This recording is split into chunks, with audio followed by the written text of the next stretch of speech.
Yan ang hangarin namin ngayong umaga, Lord. Ikaw ay aming mapaglingkuran.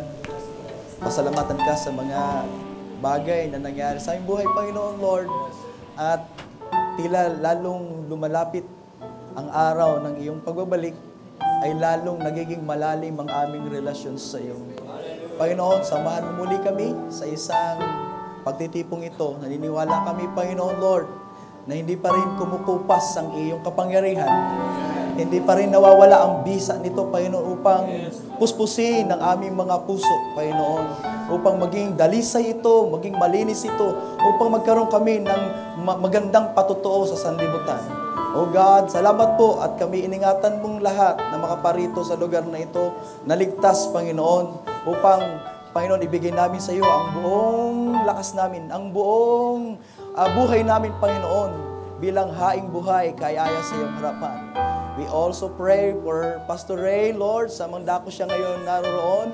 Lord, diantas namin siya. Salamat sa kanyang pagtitiwala sa akin na muli ay maging kabahagi ng Sunday service sa lugar na ito. Ganun din sa mga kapatiran, Panginoon, na nandito ngayon. Maasa kami na pagpapalain mo, Lord, ang iglesyang ito. Gamitin mo lamang ako bilang isang daluyan, Panginoon, upang lahat ng mga pagpapala at lahat ng nais mong ibuhos at igawad sa iglesyang ito, Panginoon. Nakahanda kami, Panginoon. Bukas ang aming puso upang tanggapin lahat, Panginoon. Anumang bagay na ibibigay mo, Panginoon, sa amin sa umagang ito. Habang hindi pa natatapos, Panginoon, ng aming gawain, ibinabalik na namin sa iyo ang papuri at salamat dahil inaangkin namin na magiging matagumpay, Panginoon, ang gawain namin. Ito ang aming sasamot na langit, bawat nag-isa ay nagkakaisa na nagsasabing Amen sa pangalan ng Panginoong Jesus. Oh, glory, glory, glory. Amen. Thank you, Lord. Isang magandang maga muli sa inyo sa pangalan nating Panginoong Jesus. Dala ko po ang aming pagbati mula sa aming simbahan sa General Trias. Amen. May bago na rin po kami pangalan, Christian Bride Assembly. Amen. Yun po ang bagong pangalan namin sa church, ang General Trias. Amen. Sama ko rin po ilang mga kapatiran na galing sa General Trias. Kaya nandito po sila. Amen. At mga first-timer sa lugar na ito. Pero, amen, naniwala ko na masigit na kailangan nilang makita ang pagkilos ng presensya ng Panginoon.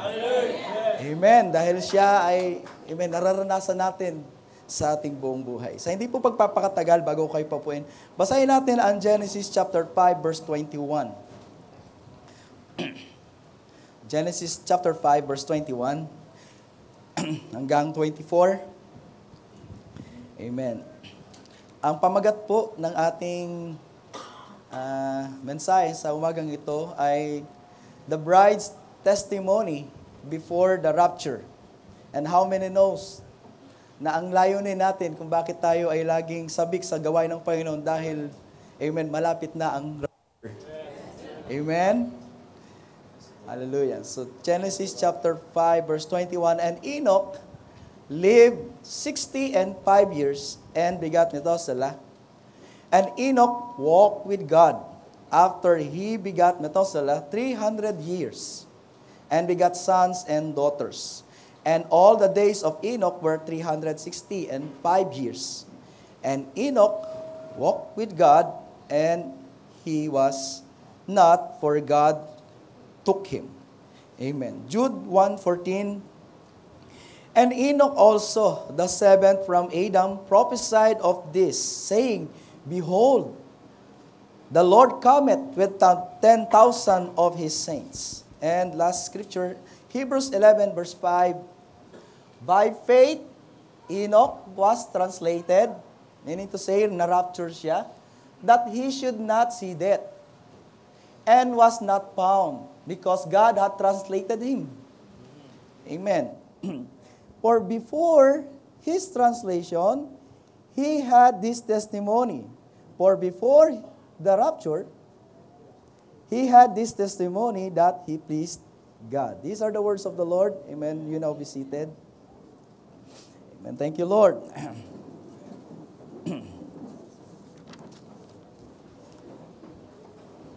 Amen. So let's discuss first, who is Enoch? na alam natin na si Enoch ay konti lamang yung mababasa nating nakasulat, nakasaysayan niya sa Bible.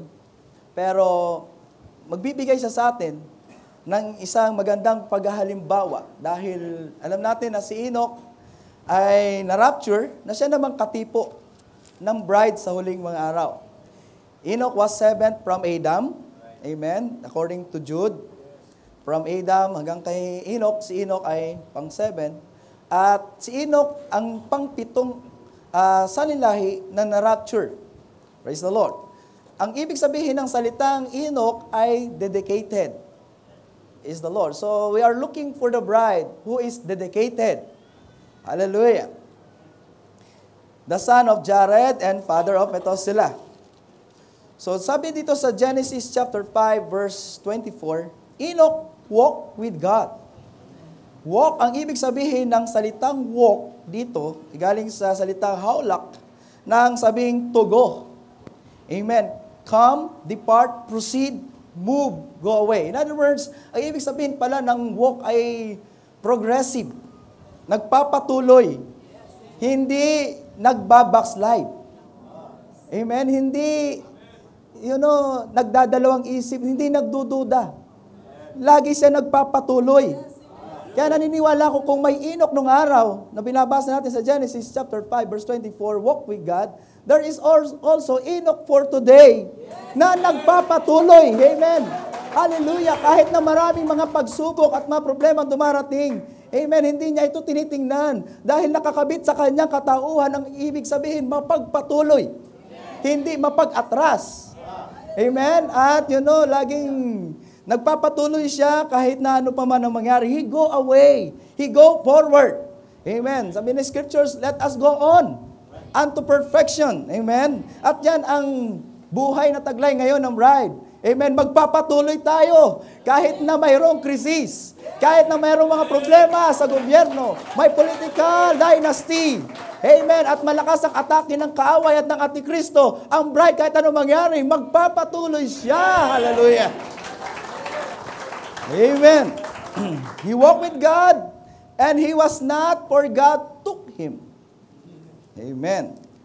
Hanggang sa, ang kanyang pagpapatuloy, amen, natapos na sa ibabaw ng lupa, umabot hanggang langit. Dahil kinuha na siya ng ating Panginoon. Sabi ng Panginoon, wala ka nang pwede pang gawin sa lupa. Na-satisfied na ako, na-please mo na ako. Kaya ito na yung panahon mo, Enoch, kukunin na kita. Hallelujah. Amen! Hallelujah! Baliktad dito sa nangyayari sa mga tao na kapag punong-puno ng hapis at punong-puno ng maraming problema, sakit at mamamatay na, Lord, kunin mo na ako. Amen. Sabi ng Panginoon, hindi pa kita pwedeng kunin. Lord, tinaningan na ako ng doktor. Hindi pa kita pwedeng kunin. Hindi pa ako napiplease sa'yo. Baliktad, di ba? Amen. Kung gusto nyo kunin na kayo ni Lord, i-please mo siya para kunin ka na niya. Hallelujah. Amen! Yung mga ayaw na dito sa lupa, ang tanong, na-please mo ba si Lord?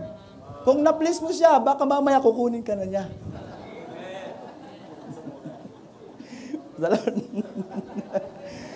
Hanggat hindi mo siya na-please, amen! Hallelujah! Kahit na 10 sakit pang ilagay sa'yo, hindi ka pa mamamatay.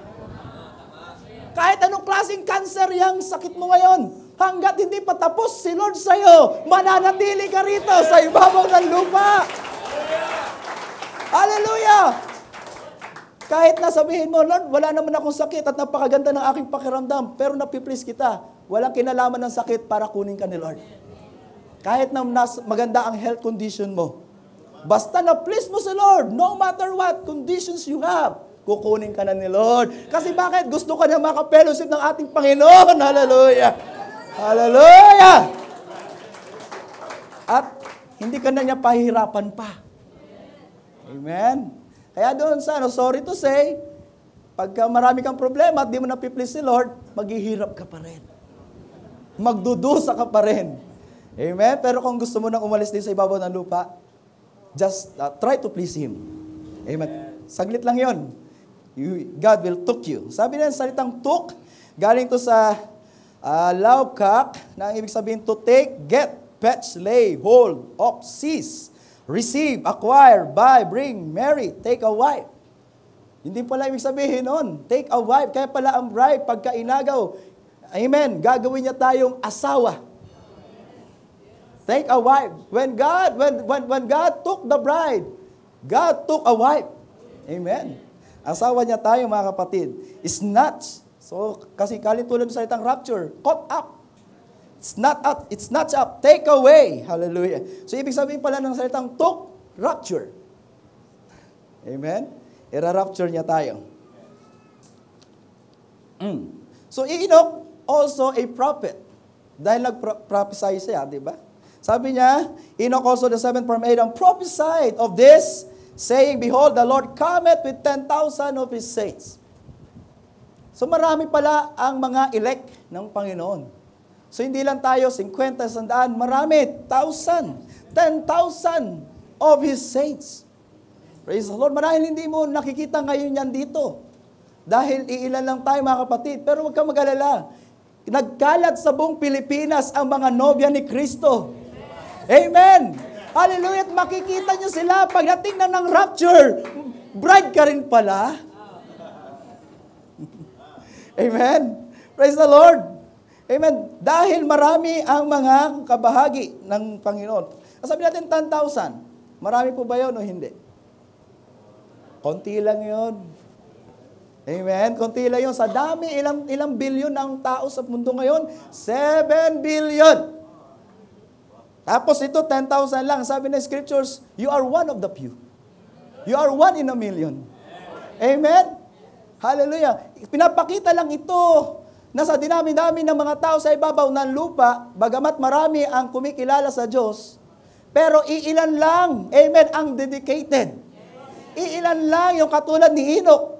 Kaya kahit gaano karami ang nagsasabing na kumikilala sa Diyos, iilan lang din ang ira-rapture ng Panginoon sa huling mga araw. Hallelujah.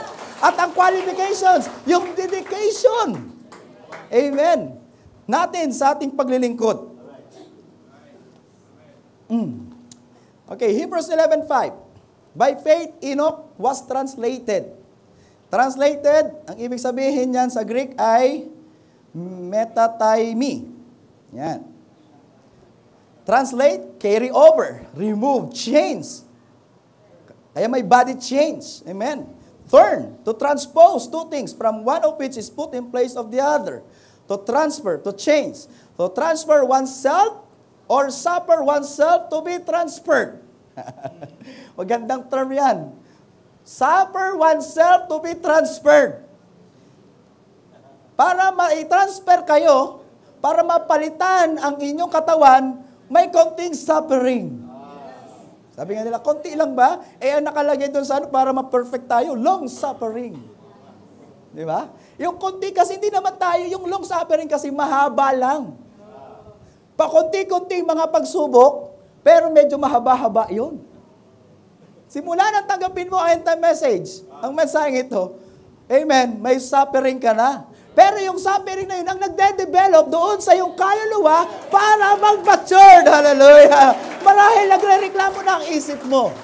Nagre-reklamo na yung katawan mo, napapagod na. Pero sabi ng kaluluwa, kulang pa yan.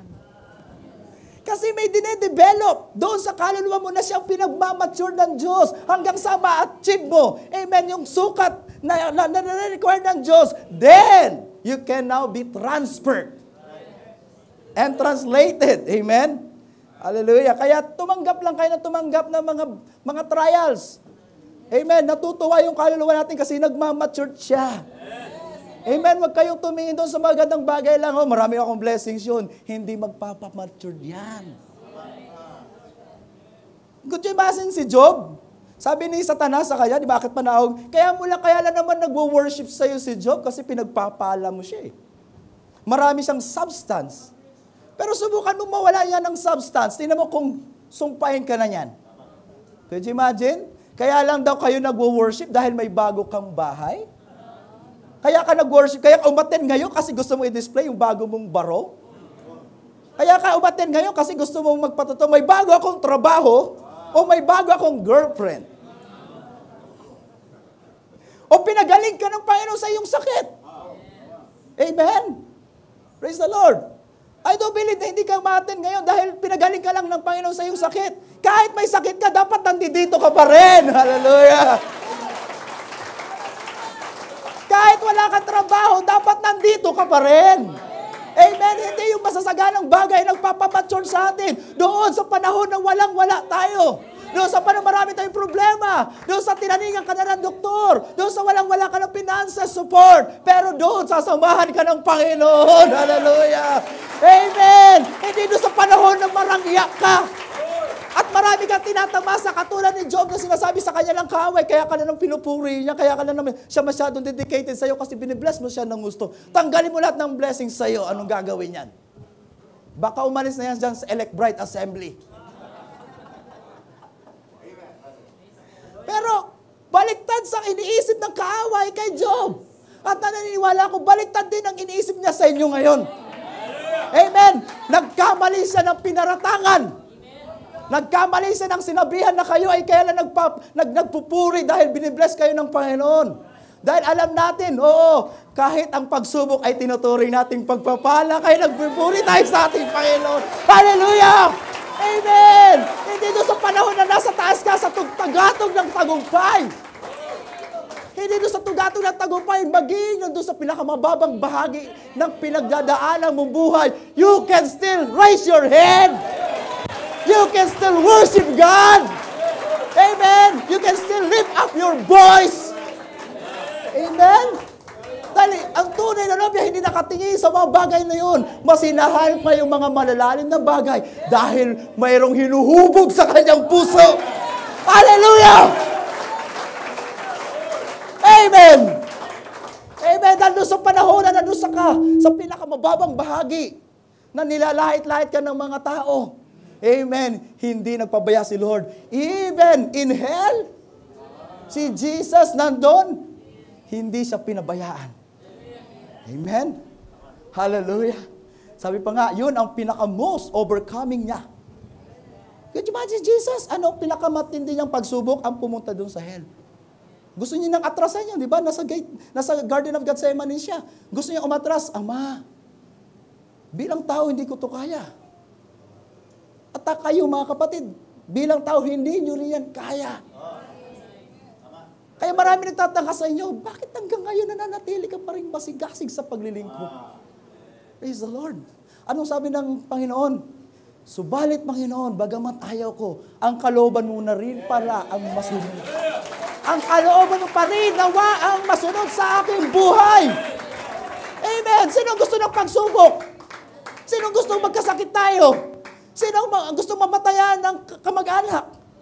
Amen. Sino gusto mawala ng trabaho? Amen. Sino gusto mawala ng asawa?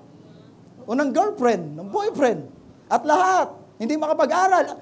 Ayaw natin yun. Amen. Pero sometimes God allows it. Because God is behind every move. Amen. Hallelujah. Sometimes inisip natin, mali yan eh. Hindi dapat mangyari sa akin yun, pero yun ang nasa plano ni Lord. Kasi meron ka dinedevelop sa puso mo. Amen. Kaya gagawin ng Panginoon, ia-allow niya yan sa buhay mo. Amen. Ia-allow niya yan. Hallelujah. Kung ang Panginoon nagtagumpay sa bagay na yun, kayo ay katulad ng Panginoon, magtatagumpay din. Hallelujah. Hallelujah. Naniniwala ako mga kapatid. Hallelujah. Bagamat tayo ay hindi intended for hell. Amen? Bagamat hindi tayo dadalhin ng Panginoon doon sa hell. Pero kung sakali man dalhin kayo ng Panginoon sa hell, magtatagumpay ka pa rin laban sa hell. Hallelujah. Amen? Bakit? Sabi ni Scriptures, by means of revelation. Amen. Hindi ka pwedeng pakialaman ng kaaway. Even the gates of hell cannot prevail against you. Amen? Amen. Kaya kahit dalhin kayo ngayon ni Lord sa impyerno at pumunta kayo ngayon doon, amen, magtatagumpay pa rin kayo laban sa impyerno. Hallelujah. Amen. Thank you, Lord. So there is a translation from one place to another.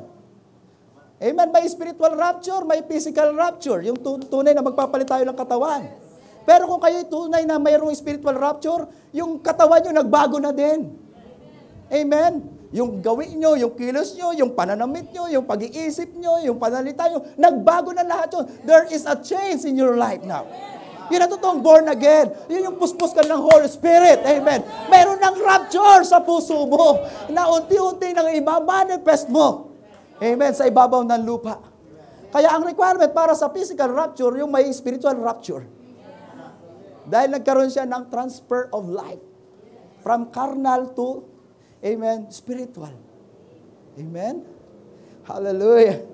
And I do believe, hallelujah, if we want to be happy this morning, sana may spiritual rapture na sa puso mo. Amen? Meron ng spiritual rapture. Lord, nalipat na ako, Lord, nalipat na ako. Nakalipat na ako mula sa kondisyon na yon patungo sa bagong kondisyon. Amen. Amen. Translated that he should not see death. Amen. Sabi natin lahat tayo mararapture, pero hindi lahat marahil tayo ay abutang buhay. Diba? Sabi ni 1 Thessalonians 4:16, na may magbabangon, pagdating ng rapture, magbabangon ng mga dead in Christ, pero may mga tinatawag na alive and remain. At ang layunin ng mensaheng ito ngayong umaga, kaya ko ito sinare, hindi para maging dead in Christ kayo. May sikreto pala para manatili kang alive and remain. Amen. Oo, makakasama ka rin naman sa pag-agaw. Kaya lang, mararanasan mo munang ilagay sa ataol. Mapagbuburo lang ka muna. Pero, amen, iba yung alive and remain. Na pagka nag-body change ka, isang quick pain lang, nandun ka na sa panibagong katawan. Amen. Hallelujah. Kaya lang may sikreto. May sikreto para mapunta ka sa ganong kalagayan. Dahil hindi lahat ay mapagkakalooban ng ganong bagay. Amen. Si Enoch, una ang requirements, dedicated. May sukatan ang dedication. Amen. May sukatan. Tingnan natin, ha? That he should not see death and was not found because God had translated him. Amen. For before his translation, ito na yung subject natin. Before his translation, he had this. Amen. This, singular. This testimony, not testimonies. Eh Lord, nagpapatotoo naman ako eh. Dami ko nga testimonies eh. Pero hindi singular lang to eh. Isang beses ka lang magpapatotoo. Ano kaya yung iisang yun? Singular na yun. Then, God will took up Enoch. That he pleased God. So, I do believe lahat naman ng testimony natin, magaganda yan. Nagaling kang, you are a sinner, then you are now saint, you know. Marami tayong mga bagay na nabago sa ating buhay. Pero, isang bagay lang yan. Pero, sabi natin na please mo rin ang Panginoon. Pero may hinahanap pa si Lord eh. Alam niyo ang Panginoon, gusto niya masatisfy yung gusto niya. Kahit naman kayo, di ba? Pagka mayroon kayong gustong bagay, gusto niya nasasatisfy kayo eh. Pag hindi ka pa satisfied, hindi mo pa masyadong matanggap. But praise be to God, ang Diyos, naghahanap siya ng mga taong masasatisfy siya. Amen? Kaya nga pinalabas na sa Laodicea dahil hindi niya masatisfy ang Laodicea. Ayaw ng ganon ng Laodicea. Kaya sabi ng Laodicea, hindi tayo bagay. Di ba? So, pinalabas ang Panginoon. Nung lumabas siya, nagkakatok siya. Bakit siya nagkakatok? Mayroon pa siyang kasama roon na makakasama niya at masasatisfy siya. Kaya nga pagdating sa worship, ang pag-attend sa church, yun hindi isang tradisyon. Alam niyo, pag nakaupo kayo dyan, nakapagsimba na ako. The Lord. Tila baga para may magbabago na ako pag uwi ko. Amen. Hallelujah. Hanggang ganyan lang ba ang measurement mo? Ang Diyos, nagre-require siya ng satisfaction. Amen. Ayaw niya nung pagdating mo dyan, upo ka lang, tahimik ka lang, hindi ka masyadong nagre-react. Ay, wako kung ma-please mo si Lord. Ahaba pa ang buhay mo. Amen. Marami pang paghihirap ang dadanasin mo. Pero kung gusto mo na magpahinga, abay, i-please mo si Lord. Pag naupo ka dyan, di ka lang dapat naupo. Nag-i-amen ka, pumapalakpak ka. Amen. Pini-please mo si Lord. Hallelujah. At nagbibigay ka ng buong pusong papuri. Amen. Ang mga ganyang palakpak, kulang yan. Woo! Amen. You want to to satisfy God. Tapos ang concentration mo, nasa labahin mo. Oh. Nasa trabaho mo. I don't think so. Na ma-please mo ngayon si Lord. Amen? Kasi nahihiya po akong pumalakpak. Sino kinahihiya mo? Kami? Sino ba pinupuri mo? Kami? Sino ba sinasatisfy mo? Kami? Si Lord ang sinasatisfy mo.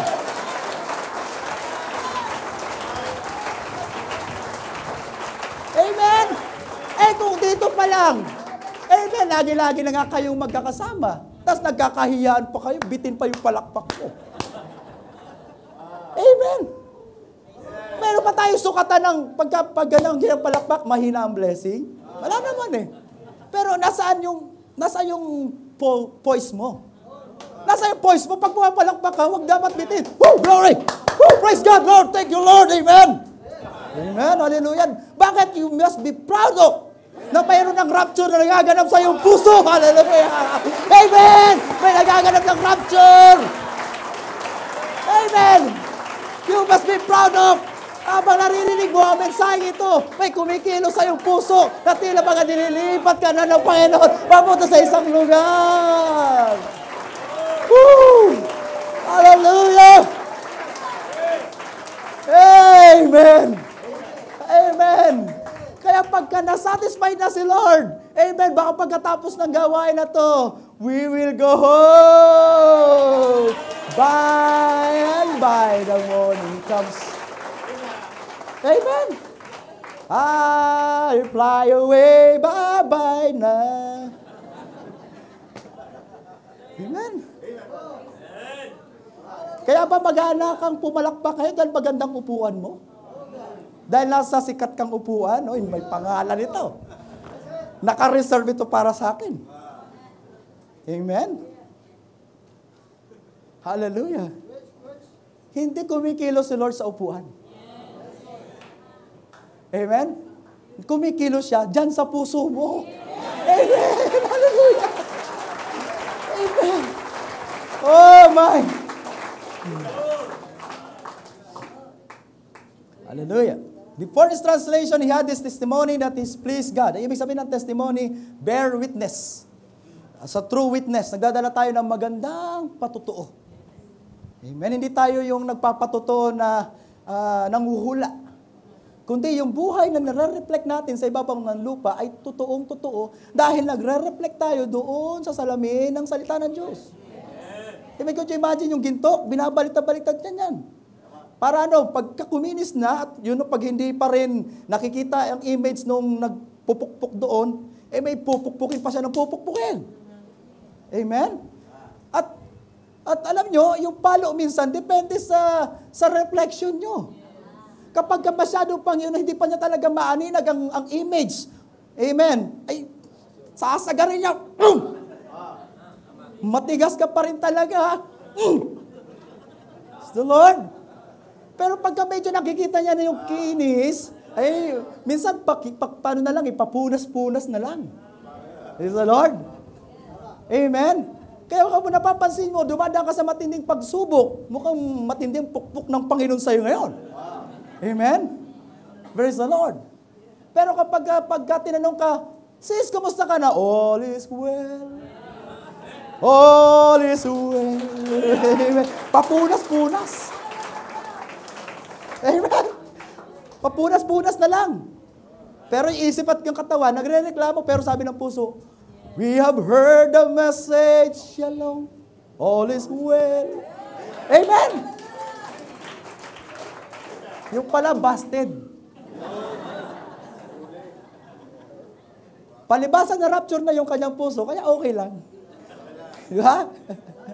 Praise the Lord. Yan sabi niya, pag yan ay under ng predestination, kahit busted niya ako ng 1,000 beses, yung pang 101, okay na yun.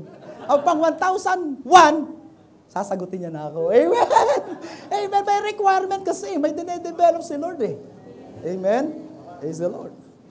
Amen. Could you imagine 1,000 na beses na busted? Hindi pa rin siya tumigil. Kasi nga, dedicated, nagpapatuloy eh. Amen? Hallelujah. Mga 40 anyos na sila. Amen. Wala namang masama. Wala namang masama. Age doesn't matter. Amen? Hallelujah.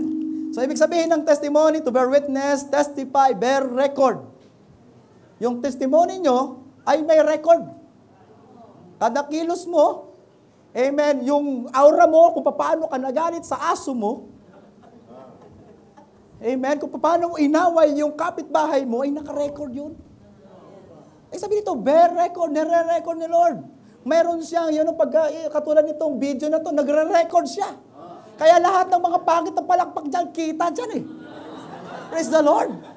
Kaya nga sabi natin, kung gusto yung maglingkod, may gandahan nyo naman. Live via satellite tayo, mga kapatid. Amen. Kasi nire-record niya. Yung tawa mo, yung ngiti mo, kung anong klaseng ngiti meron ka. Amen. So sabi, yung mga nasa likod, buti na kami nasa likod kami, hindi kita. Praise the Lord. Amen. May camera pa dyan. Amen. Nakatutok sa inyo. Amen. Hindi man natin ma-archive ngayon sa internet. Pagdating ng panahon sa Judgment Day, ipapalabas yun. Hallelujah. Amen.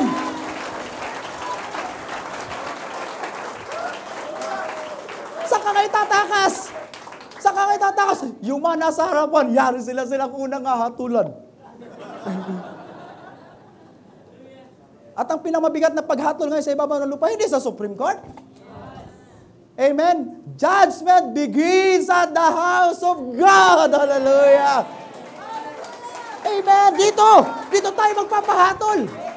Amen. Dito sa tabernakulong ito, sa assembly ito, sa sanctuary ito, in the house of God. Amen. Kung anong kinikilos mo sa church, sa house of God. Amen. Doon kanya hatulan. Tapos yung live streaming, hindi lang dito. May camera nakasunod sa iyo saan ka man pumunta. Amen? Kaya pag nasa tindahan ka, may nakatutok. 24 oras. Hindi ka tatantanan ng camera na yan. Amen? Hallelujah. Hindi mo man siya nakikita. Amen? Hallelujah. Kaya pag nagbukas ka ng internet, may camera agad. Praise the Lord. Hallelujah. At kapag sablay ang testimony mo, ipi-play yan sa Judgment Day. Hallelujah. Ipi-play yan. Amen. Pero ibang-iba. Kung bride ka. Amen. Bagamat puro sablay ka at pasaway ka at pangit ang ginagawa mo. At dahil sa marami kang kahinaan bilang tao. Amen. Bagamat may kamerang nakatutok sa'yo. Amen. Pag ipi-play na ni Lord John, void. Corrupt. Nasaan yung file? Nasaan yung file? Nukuha ko. Amen. Nasaan? Amen. Pulang memory ko nung kunang ko ang tao na ito. Pero nung ipi-play ko, wala akong makita. Bakit ang nakikita ko puro pula? Parang dugo. Wala akong makita. Amen. Wala na. Wala na ka ng kasalanan. Amen. Hallelujah. Kaya pagdating ng Judgment Day, brother, ano pang gagawin ng Panginoon sa iyo, anak? Wala akong makita ang kasalanan mo. Ano ginawa mong mali? Ngayon nagsisisi ka, naghihingi ka ng tawad sa akin. Bakit yun o, pananghibik mo dyan? Bakit ka umiiyak? Magsalita ka. Makikita niya, o nga pala, may pinirma na akong kontrata. You are already pardoned. Hallelujah. By the blood of Jesus Christ. Hallelujah. By the blood of Jesus Christ, you are already pardoned. Hallelujah. Hallelujah. Amen. Yes, this is my camera. This is my camera, and all of your life is recorded in this. Amen. But when Jesus comes, pardon for this brother, pardon for this sister, pardon. You are already pardoned. Hallelujah. Amen. Hallelujah. Bakit? Kasi mayroon nang nangyari doon sa puso mo. At pinanahanan na yon ng Holy Spirit, baptism of the Holy Ghost. Kaya paano niya hahatulan ng sarili niya rin mismo? Kaya sabi niya, sa kabila ng kahinaan mo, mas lalo kitang mamahalin. Mas lalo kitang i-comfort. Hallelujah. You are my bride. You are flesh of my flesh and bone of my bone. You are spirit of my spirit. Hallelujah. Amen. Kulang ang araw para purihin natin ating Panginoon. Oh, glory! Hallelujah! Amen.